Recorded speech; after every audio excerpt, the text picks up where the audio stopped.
아우딘 퓨처스는 2000년 설립돼서 2017년에 코스닥 시장에 상장했습니다. 주요 사업은 화장품의 제조 및 판매고요. ODM 화장품 및 자사 브랜드를 보유한 화장품 제조업체로서 국내외 시장을 목표 시장으로 판로를 개척 중에 있습니다. 기존에 진행하던 화장품 OEM, ODM 사업을 통해서 2009년 네오젠을 런칭했고 92개 브랜드와 제품으로 출시한 566여 개 제품을 디자인해서 디자인 수상 이력을 보유하고 있습니다. 2015년부터 네오젠 브랜드는 유통의 다각화를 위해서 국내 온 오프라인, 해외 유통 전략을 마련하고 국내 홈쇼핑 채널을 통해 타 홈쇼핑 채널 타깃에 맞는 제품을 공급 중에 있으며 2017년에는 미국, 러시아 홈쇼핑 채널까지 방송이 되면서 이렇게 글로벌 TV 쇼핑 채널 인프라를 구축했습니다. 실적도 한번 확인해 볼게요. 2021년도 연결기준 매출액은 439억 원, 영업 손실 77억 원, 당기 순손실 83억 원을 기록했는데요. 매출액은 9% 증가했고 영업 손실은 31% 증가했으며 당기 순손실은 44% 감소했습니다. 회사는 코로나19 장기화로 인해서 적자가 지속되고 있다고 밝혔습니다. 네, 이렇게 기업 정보 살펴봤고요. 대표님, 어떤 공시 확인해 볼까요? 네, 바로 어제였습니다. 회사 주요 사항 보고서를 통해서 전환사채 발행을 결정했는데 전환사채권 이 발행, 전환사채권에 대해서 다시 한번 용어 설명을 좀 해드릴게요.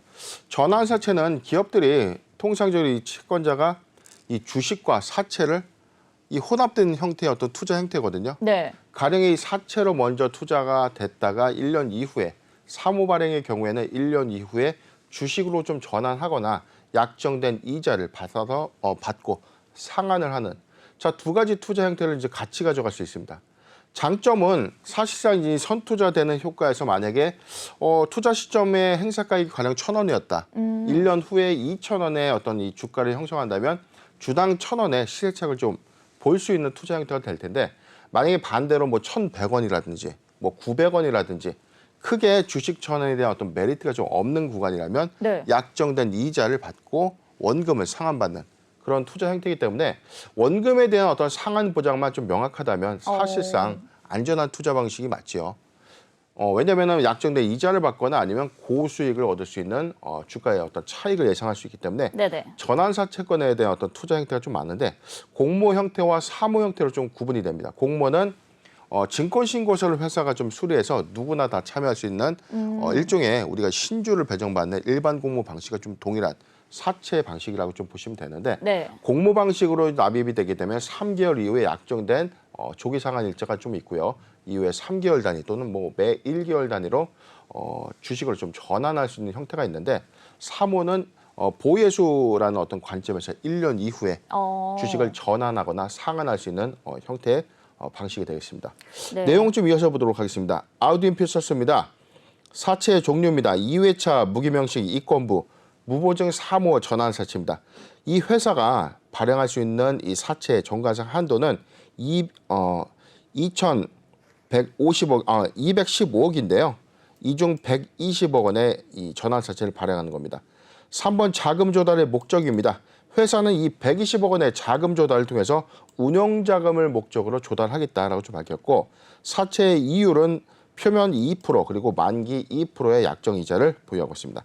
사채 만기일은요 2025년 4월 22일입니다.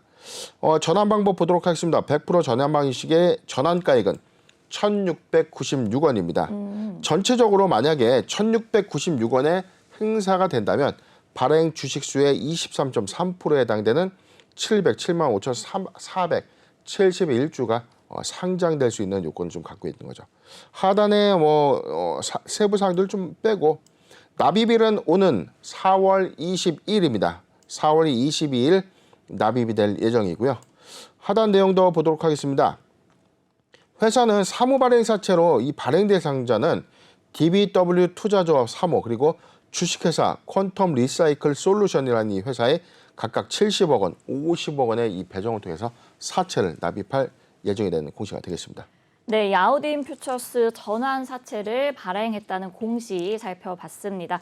전체 유통 이 주식 총수의 3분의 1 정도의 수량인데 이렇게 좀 대규모 시비를 발행하게 된 배경이 무엇일까요? 네, 사실상 이 저가의 형태에서 이 전환 사채를 좀 발행한다. 자, 이게 이 보유자 관점, 기존의 주주들 입장에서 굉장히 이 호불호가 좀 있을 수 있어요. 당장 주식으로 전환되진 않기 때문에 주가 환가에 뭐 영향은 좀 없는데 네. 1년 후에 전환 청구 시점에 만약에 막대한 물량이 시장에 유통된다면 네. 사실상 지금 결코 작은 물량은 아니죠. 3분의 그렇죠. 1에 해당되는 물량이기 때문에 사실상 우려감이 큰데 당장 이 120억 원의 자금을 조달해서 회사는 일단은 이 원 부자재 그리고 마케팅 비용 등에 좀 사용하겠다라고 좀 언론을 통해서 좀 밝혔어요. 네. 지금 이 모집하는 이 자금으로 회사는 지금 이 배정된 금액에 대해서 원 부자재 매입 그리고 물류비 마케팅 비용으로 좀 배정해서 사용하겠다. 주력 사업이 지금 화장품 사업이다 보니까 지금 코로나19에 향후 한 2년 반 동안 네. 많은 사업의 타격이 좀 불가피했죠. 그렇죠. 그렇기 때문에 지금 내수 시장에서는 어떤 이 가격 경쟁이나 내수 시장의 경쟁력이 좀 치열했기 때문에 사실상 이 중국발 이 수출 형태의 어떤 증가가 이 회사의 어떤 성장 모멘텀이었는데 사실상 이 코로나19로 인해서 이 수출 실적이 좀 크게 감소할 수밖에 없었고 이로 인해서 손익이 좀 안 좋은 상황까지 오게 됐는데 그렇다면 지금 엔더믹 이후 올해 하반기부터는 이 본격적인 이 여행 재개도 좀 가능해지고 네. 이 거리두기도 모두 폐지가 되는 시점이 만약에 도래된다면 화장품 사업의 어떤 호조가 좀 예상될 수 있기 때문에 선행해서 지금 이 자금을 먼저 확보해서 마케팅 비용이나 원 부자재 비용 등으로 좀 우선해서 배정했다는 것은 화장품 사업의 어떤 하반 이후의 어떤 성장을 위해서 좀 준비한 것이 아닌가 해석이 좀 되는 상황입니다. 네, 이 리오프닝에 대한 기대감도 물론 있지만 이 대표님께서 말씀하신 것처럼 아무래도 이제 국내 화장품 이제 산업의 중국 의존도가 높은 만큼 대중국 수요를 좀 계속해서 살펴봐야 되지 않을까 싶은데 대표님 이 부분은 어떻게 보실까요? 일단은 이 지금 사업의 어떤 개요 부분을 좀 보면 네네. 지금 매출 수주상을 좀 볼 텐데요. 전체적인 지금 해외향 매출의 감소 요인을 좀 봐야 되는데 지금 매출 시장 보도록 하겠습니다. 지금 보면은 자 매출 합계에서 보면은 지금 2019년도에 수출 비중이 204억이었어요. 그런데 2020년도 코로나19가 확산되는 시점에 127억 원으로 좀 급감했죠. 그러네요. 이후에 2021년도 소폭 좀 회복은 했지만 133억 원을 좀 기록하면서 지금 수출의 어떤 감소 요인이 2020년도에는 좀 더 확연했고 올해는 2020년도 대비해 소폭 좀 증가 좀 했는데 전체적인 또 매출 감소에 541억 그리고 404억 원, 439억을 좀 기록했다는 것은 2020년도에 코로나19 확산세 이후에 소폭 좀 증가는 했지만 2019년도 대비해서는 아직도 회복해야 되는 어떤 수치가 좀 있기 때문에 지금 선반영 효과의 가장 중요한 부분은 중국향 이 수출 실적이 좀 회복되거나 네. 아니면 내수의 어떤 판매 요인을 좀 증진시킬 수 있는 요인은 지금 여행 재개가 좀 됨으로써 중국 관광객들이 국내에 좀 유입되거나 또는 면세점향 매출 부분에 어떤 실적 파이가 좀 상승해야 되는데 지금 이 화장품 업계에서는 크게 좀 우려감이 있는 것이 사실입니다. 왜냐하면 우리가 좀 시장에서 좀 많이 봤었고 지난번에 좀 다뤄드렸었는데 우리가 이 코로나19 이 시간 한 2년간의 이 정치됐던 이 산업의 어떤 이 타격에 이 초래했던 이 화장품 산업 부분이 이 기간 동안 중국 내에서는 중국 화장품의 어떤 이 비약적인 성장이 있었습니다. 그렇기 때문에 사실상 이 엔더믹 이후에 국내 화장품 이 브랜드가 중국 시장과 같은 경쟁을 했을 때 조금 더 치열한 어떤 이 경쟁 요건을 우리가 좀 넘어야 될 숙제가 좀 생기는 셈이거든요. 네. 그렇기 때문에 이 골든타임 이후에는 이 마케팅의 어떤 다변화 부분도 좀 이 충족이 좀 되어야 되겠지만 중요한 부분은 뭐 가격적인 부분, 그다음에 성능, 그다음에 이제 마케팅의 어떤 요소들 이런 삼박자가 좀 고루고루 좀 잘 맞아야 되는 상황인데 일단 회사는 마케팅 비용에 대한 이 120억 원 자금 조달을 배정했기 때문에 네. 추후에 판매 확대의 어떤 부분은 2분기 실적 회복 부분이 좀 관건이 아닌가 예상해 봅니다. 네, 일단 뭐 중국향 수출 실적의 회복이 관건인 것 같고요. 가격과 성능, 이 마케팅에 좀 주력하는 것이 좋겠다라고 말씀을 해주셨습니다. 대표님, 그럼 이번에는 이 주식 담보 대출에 대해 한번 이야기를 나눠보도록 하겠습니다. 최대 주주의 이제 주식 담보 대출도 좀 주의를 해야 될 것 같은데요. 주가가 이제 계속해서 하락한다면 좀 반대 매매 가능성도 있지 않을까요? 네, 우리가 시장에서 가장 많이 들었던 자 20C입니다. 최대 주주 변경을 수반하는 주식담보 제공의 계약 체결. 이 공시를 참 많이 보거든요. 네. 그런데 정확하게 좀 이해하기가 좀 많이 어려워요. 최대 주주 변경을 수반하는 무슨 계약이지? 그러게요. 헷갈릴 수 있어요. 네. 뭐냐면 공시 타이틀 좀 어려운데 최대 주주가 바뀔 수 있다. 주식을 담보로 제공하는 계약을 체결했는데 이게 만약에 반대 매매가 된다면 최대 주주가 바뀔 수도 있는 주식의 담보 계약을 체결했다. 자, 이렇게 이해하시면 됩니다.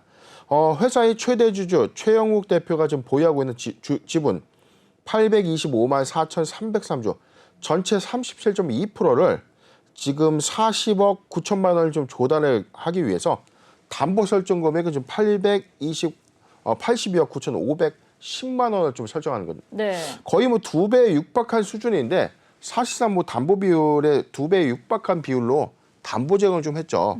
자, 그래서 지금 쭉 내려보면 상상인 플러스 저축은행부터 해가지고 HB저축은행, 상상인 증권까지 지금 최근에 이 담보 계약을 체결 좀 했었는데 네네. 지금 3월 30일 기점에 이 담보 제공 계약이 좀 소폭 좀 완화된 부분은 지금 신규 대출을 통해서 이 담보 설정 비율을 좀 다소 낮춘 것으로 좀 보여져요.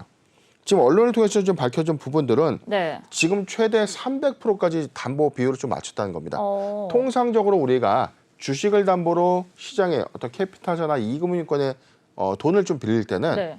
120%에서 140% 또는 한 180%가 좀 적정한 담보 비율이라고 하거든요. 네. 그런데 지금만 보다도 200%가 좀 초과될 수 있는 어떤 담보 비율이기 때문에 시장에서 좀 우려될 수 있는 상황은 맞지만 이 담보 비율이 좀 너무 높기 때문에 네. 사실상 좀 안전한 구간이 맞다. 만약에 이 담보 비율이 설정된 어떤 담보 비율이 좀 낮으면서 주가의 괴류율이 좀 낮아진다면 네. 오히려 이게 시장에 출현될 수 있는 확률이 크기 때문에 좀 리스크할 수 있는데 지금의 경우에는 충분한 담보 비율의 여력이 좀 있기 때문에 이 여력에 좀 맞춰서 주가가 급락하지 않는다면 추가적인 어떤 담보 제공 부족분으로 인한 반대 매매는 좀 없을 텐데 우려할 수 있는 사항은 충분합니다. 왜냐하면 그럼에도 불구하고 회사가 예측되지 못했던 사례들이 좀 있었죠. 네. 과거에 이 주식의 어떤 보유 주식 전량 좀 반대 매매되면서 상장 폐지까지 좀 이끌었던 그런 법인들의 사례도 충분했기 때문에 네. 지금 우리가 봐야 되는 어떤 이 관점은 해당 종목의 최대 주주가 주식을 담보로 이 담보 제공 계약을 좀 체결했는가. 자, 체결했다면 담보 비율도 한번 계산을 좀 해보는 게 좀 좋을 것 같고요. 네. 담보 비율 대비 지금 현재 주가 상태를 우리가 가늠해 본다면 어느 정도까지 어떤 주가 좀 밀린다면 빠르게 매도 포지션을 좀 세워야 되는 투자 전략을 좀 세우는 힌트가 되는 공시도 또 참고해 볼 만하지 않을까 예상해 봅니다. 네, 일단 뭐 담보 비율이 높아서 좀 안전한 편이라고 말씀은 해주셨지만 그래도 우려할 수 있는 상황은 충분하다라고 짚어주셨습니다. 대표님, 그럼 끝으로 이제 대응과 투자 전략에 대해서도 한 말씀 부탁드릴게요. 네, 지금 일봉상의 주가를 보면 사실상 지금 업황 회복이 좀 더디기 때문에 사실상 이 피해주를 좀 분류가 되는 것은 맞는데 최근에 리오프닝주 관점에서 우리가 좀 주가를 좀 많이 본다고 하더라도 지금 전체적으로 보면은 최근 2년간의 주가의 어떤 흐름들 코로나19의 팬데믹 창궐 이후에 한 4,000원대 중반에 형성되었던 이 회사의 주가는 지금 2년이 지난 시점에 지금 바닥권 영역까지 좀 내려와 있던 상황이죠. 지금 리오프닝 수요에 관련된 이 기대감은 반영된 거지만 사실상 추가적인 어떤 상승 여력을 가져오는 것은 다름 아닌 실적입니다. 1분기의 실적 회복과 영업이익의 회복률을 우리가 빠르게 좀 판단을 해봐야 될 것 같고요. 지금 사회적 거리두기 조치가 좀 완화되고 있고 여행 재개가 좀 본격화되는 5월 이후, 즉 반기 또는 3분기 실적에 충분한 회복세가 좀 점쳐지거나 수출량 매출 비중의 포지션이 좀 더 증가된다면 매수의 기회를 좀 봐도 무방한데 지금의 현재 상태에서는 당장 실적의 어떤 회복을 우리가 좀 기대하기 좀 어렵습니다. 네. 아직은 본격적인 어떤 여행 재개 부분이라든가 지금 상하이나 이 베이징의 어떤 봉쇄라는 어떤 이 지금 리스크도 그렇죠. 좀 있기 때문에 이 부분을 좀 이 부분이 해소되지 않는 한은 실적 회복은 좀 다소 더디지 않을까 예상해 보고요. 매수하기 좋은 구간인데 지금 보유자 관점에서는 지금 뭐 저가의 어떤 형태이기 때문에 보유자 관점에서 먼저 의견 좀 제시해 드릴게요. 네. 1,570원, 1,570원이 이탈되지 않는다면 보유해도 괜찮은 구간입니다. 가장 매수하기 좋은 지금 단기적 관점에서 저는 이렇게 보는데 1,500원, 1,500원에서 1,700원, 1,500원에서 1,700원, 1,500원에서 1,700원 구간은 매수하기 좋은 구간 포트 비중 5%의 분할 매수 의견을 제시해드리고요. 만약에 네네. 1,500원이 이탈된다면 자, 요 구간입니다. 1,300원에서 1,500원 구간은 적극적인 매수 구간 포트 비중 추가 5%의 분할 매수 의견을 제시해드리겠습니다. 네, 이 매수하기 좋은 구간은 1,500원에서 1,700원 5%의 분할 매수 의견 주셨고요. 그리고 적극적인 매수 구간은 1,300원에서 1,500원 5%의 추가 매수 의견 주셨습니다. 보유자 관점에서는 1,570원이 이탈되지 않는다면 보유하시면 좋을 것 같고요. 일단 상승 여력은 실적이기 때문에 3분기 실적 회복세까지 확인하시는 게 좋겠습니다.